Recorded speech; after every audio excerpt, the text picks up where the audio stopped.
For more videos, please subscribe, like and share.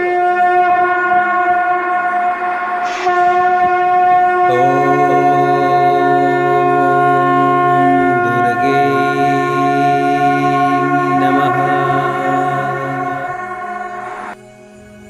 Navratri का चौथा दिन यानी मां कुष्मांडा का दिन। नवरात्रि के चौथे दिन पर मां कुष्मांडा की पूजा आराधना होती है। मां दुर्गा का यह चौथा स्वरूप बहुत शक्तिशाली माना जाता है। कहा जाता है कि मां कुष्मांडा की पूजा करने से भक्तों को पूर्ण फल की प्राप्ति होती है। नवरात्रि के चौथे दिन पर मां कुष्मांडा की पूजा की जाती है।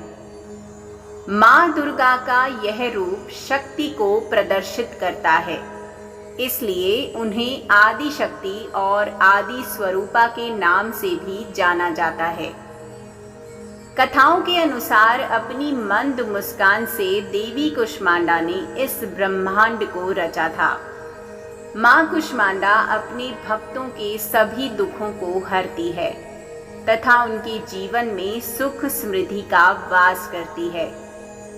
मां कुष्मांडा शक्ति का स्वरूप है और उनकी 8 भुजाएं हैं। मां कुष्मांडा का स्वरूप तेज से परिपूर्ण है। उनके हाथ में कमल, माला, धनुष, बाण, गदा, चक्र, मंडल और अमृत है। कहा जाता है कि मां कुष्मांडा की पूजा करते समय आरती, मंत्र, कथा और भोग पर अवश्य ध्यान देना चाहिए। मां कुष्मांडा का जो मंत्र होता है वो है या देवी सर्वभूतेषु मां कुष्मांडा रूपेण संस्थिता नमस्तस्यै नमस्तस्यै नमस्तस्यै नमो नमः। आइए अब सुनते हैं मां कुष्मांडा देवी की व्रत कथा। पौराणिक कथाओं के अनुसार मां कुष्मांडा का जन्म दैत्यों का संहार करने के लिए हुआ था। कहा जाता है कि कुष्मांडा का अर्थ होता है कुम्हड़ा। कुम्हड़े को कुष्मांड कहते हैं, इसलिए मां दुर्गा के चौथे स्वरूप का नाम कुष्मांडा रखा गया था। जानकारों के मुताबिक जब हर जगह अंधेरा व्याप्त था तब मां कुष्मांडा ने अपनी मंद हंसी से इस सृष्टि का अस्तित्व रचा था, जिसके बाद मां कुष्मांडा को आदि स्वरूपा और आदि शक्ति के नाम से जाना गया।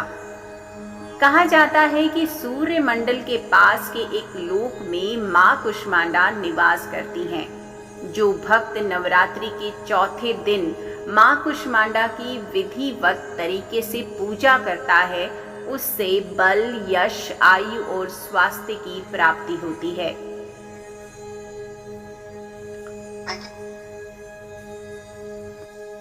नवरात्रि के इस दिन भी रोज की भांति सबसे पहले कलश की पूजा कर माता कुष्मांडा को नमन करें। इस दिन पूजा में बैठने के लिए हरे रंग का आसन का प्रयोग करना बेहतर होता है। मां कुष्मांडा को इस निवेदन के साथ जल पुष्प अर्पित करें कि उनके आशीर्वाद से आपका और आपके स्वजनों का स्वास्थ्य अच्छा रहे। अगर आपके घर में कोई लंबे समय से बीमार है तो इस दिन मां से खास निवेदन कर उनके अच्छे स्वास्थ्य की कामना करनी चाहिए। देवी को पूरे मन से फूल, धूप, गंध, भोग चढ़ाएं। मां कुष्मांडा को विविध प्रकार के फलों का भोग अपनी क्षमता अनुसार लगाएं। पूजा के बाद अपने से बड़ों को प्रणाम कर प्रसाद वितरित करें। मां दुर्गा के इस अनोखे रूप को शत शत प्रणाम।